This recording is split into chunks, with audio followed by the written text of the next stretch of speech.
सानिया माशका में 12 पुलिस एहलकार शहीद, 5 पुलिस एहलकार ताहल लापता हैं, जिनकी तलाश के लिए रेस्क्यू ऑपरेशन जारी है। जबकि मजीद क्या तफसीलात हैं, रहीम यार खान से मुदस्सिर बड़ाज साथ मौजूद है, तफसीलात उनसे जानते हैं।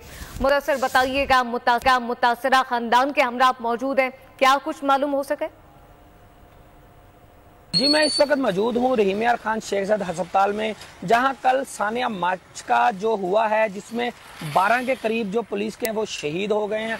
8 के करीब जो जवान हैं जो जख्मी होकर रहीम यार खान अस्पताल में पहुंचे हैं, जिनमें से 2 की हालत तफशीशनाक बताई जा रही है। यहाँ पर मैं ये बताता चलूँ कि ये जवान कच्चा से ड्यूटी करके वापस आ रहे थे 2 गाड़ियों में, जिन पर कोश और शर जो गैंग है उनकी जानब से रॉकेट लॉन्चर और जदीद असले और दस्ती बम्बों के जरिए उन पर हमला किया गया।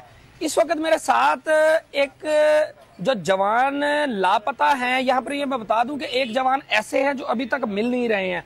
उनकी फैमिली हमारे साथ मौजूद है, तो हम उनसे जानते हैं कि उनका इस बारे में क्या कहना है।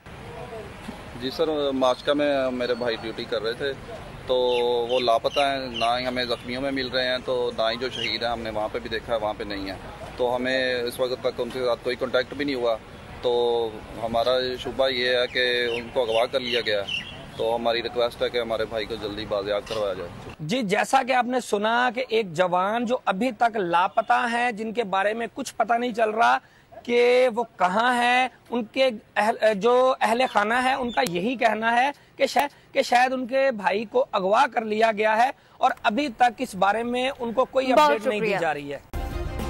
सब्सक्राइब करें और बेल दबाएं ताकि कोई खबर रह न जाए।